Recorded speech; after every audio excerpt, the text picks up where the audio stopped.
at everyone.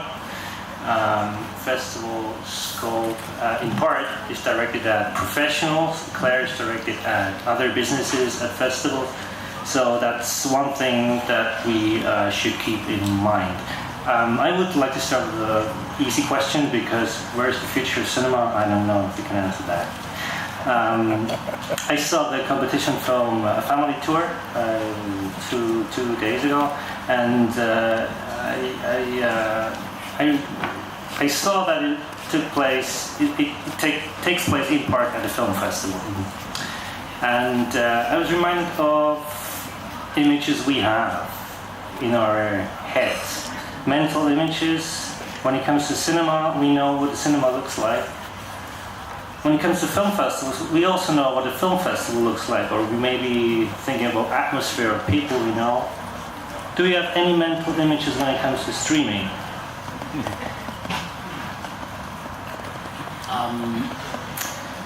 Yes, I suppose one of the things that we learned that was very, very difficult to achieve is to create a space online that communicates what is available and what the films are, but at the same time remains very elegant and beautiful and sort of worthy of these works of art that we want to present. I think a lot of VOD platforms don't do a good job with that, and as I say, it's really struggled to do it, particularly as you add more content. So I'm thinking about those platforms where you have thousands and thousands of films, and just navigating them is very difficult, and how they're presented is very difficult. So we're very lucky because we radically reduced the number of films we're showing, then we could really focus on a very clear communication. But our goal really was, by doing that, to create a space online that is very much like a film festival. So we wanted to have a place where you could watch the films, but also discuss them, rate them, review them, read editorial, etc. So yes, I think the VOD world is polarized between shops that look like Walmart, let's say, that's not a bad business, but with lots and lots of stuff everywhere, and then maybe your more elegant, sort of like your local wine shop that just has a few bottles of wine, that they curate for you. Yes, I completely agree with Bobby. And if you think of VOD platforms which have a traditional SVOD model, if you like. Can you explain what SVOD is? SVOD is basically like Netflix model, that you pay a subscription and you get thousands of titles, can be films or series. But this huge amount of content has also some side effects, and especially on the way people watch films. And for example, if you have so much content, a user might be tempted to hop from one title to the other after 5 minutes, just because he wants to have a look and try. And this can be a bad habit. I mean, many professionals do the same at film festivals and film markets, at video libraries, when they go and try to watch as many films as possible in one day, which is also a problem.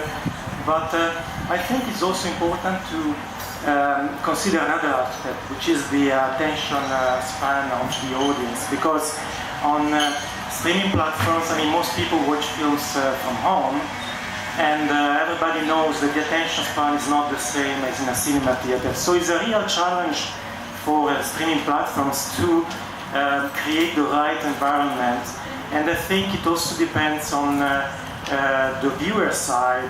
And it's maybe also a matter of educating the audience on how to watch films, and maybe how to invest in a good home cinema setup if they can, of course. And not necessarily trying to imitate the traditional cinema theater experience, but try to bring new elements which can make the experience of watching a film online a pleasant one and a cinematic one.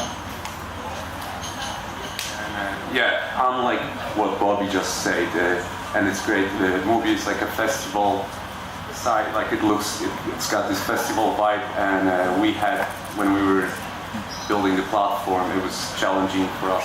It was very challenging to make it right and look good. So since it's more of a video art and experimental work, the site it's very simple. We were going just for simplicity, so And as myself, as a viewer and user of many platforms, I know how annoying it can be to get to the film or see what you want to even find. So the site is more like a museum exhibition space. You just go in and pretty much it's just for the viewing experience. So it's very, I would say, simple and clean.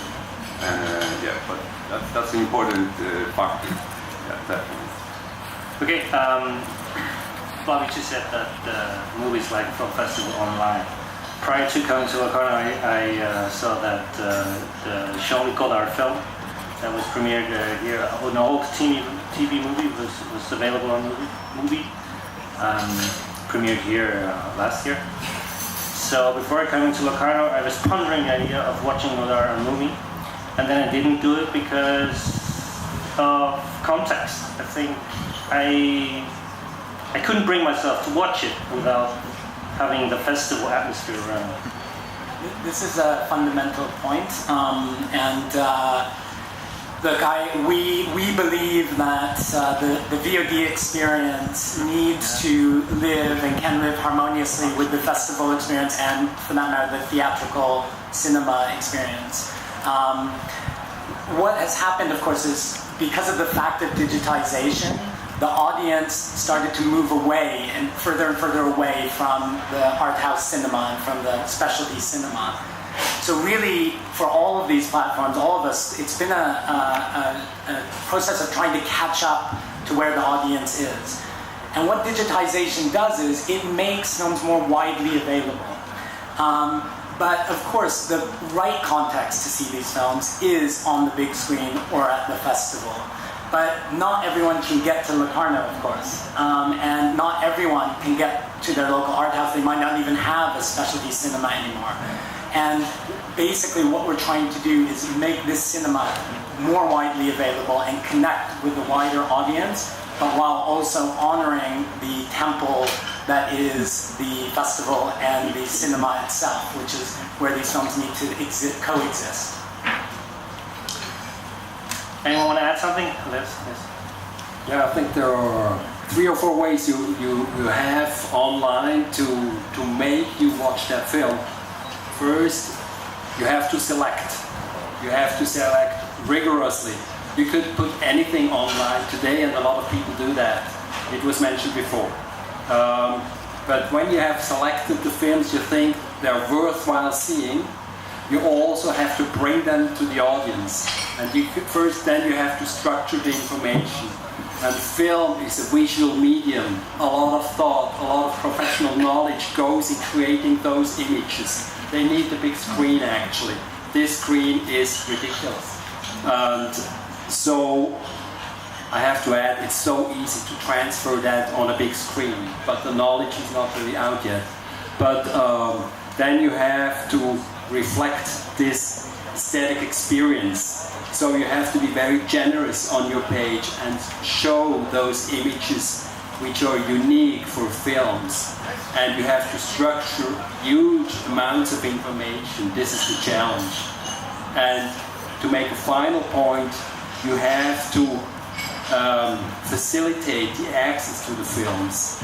You can do this with a little portrait, with video essays. We all know from guys like Kevin B. Lee or Founders, Keyframe online magazine, wonderful video essays, which are not there right now anymore, unfortunately. Stuff like that. You have to give access to the films. Yeah, thanks. Well, from the opening remarks, I think I'm probably the only one up here who doesn't have a streaming service, so my relationship to the conversation is a little different. What we've been doing, though, is taking this network that we've created, which in essence really is a network. And over a few years ago, we took a festival in America, Full Frame, which is a noted documentary festival, and in TV parlance, we syndicated selections of that festival into numerous other cities that we were connected with. So that if you were a documentary fan in America, you go to Full Frame for 4 days. There's 30 some odd films. We took a subset of 10 films and we put it into 20 other cities simultaneously. on the same calendar. So it was a Friday to Sunday. So while people were seeing it at the mothership in Raleigh, North Carolina, there were other 20 cities that if you were a documentary fan, you could follow in your local city. And we also had an industry award, an audience award rather, that at the end of the Sunday award ceremony, we announced the winner of this satellite network, and we gave those filmmakers a camcorder at that time for their next film. So to the point of digitalization, we really think that we're in an era where there are no rules, that you really can, and that's not to say that rights are not, sacrosanct. You have to have all these rights and you have to have these agreements, but there's a lot of different ways that you can take the vibe of a Locarno and possibly extend it to other cities where people don't have the opportunity to come here, and you can create a semblance of that experience by digitally bringing it to other communities simultaneously. The simultaneous is important because look around at all the signage. These events are driven by sponsorship, so you can offer a sponsor of the mothership a presence in these other cities. So it's another way of rethinking what is theatrical distribution, what is a film festival, and adapting it for this more electronic age. Thank you. I would like to add, for us, it's the VOD, an extension of our archival task and an extension of our screening room. So we have a virtual screening room where part of the films that we offer are also available at the same time online, and part of our archival collection that we own the rights of, but are not so fit for being screened in the cinema, or it can take ages before you can watch them in a screening because of the duration or other reasons. We make them also available online. Okay. So there's actually, I had a case recently, last year in November, that there was a film that didn't go to any festival, it went straight to the platform, and that film was discovered by a few programmers and actually is traveling now. And that guy actually had a retrospective at iMuseum recently with all his work. He was at Carlo Levari, so there's also it's like a place for discovery too. So the film doesn't really have to go straight to the festival. You can always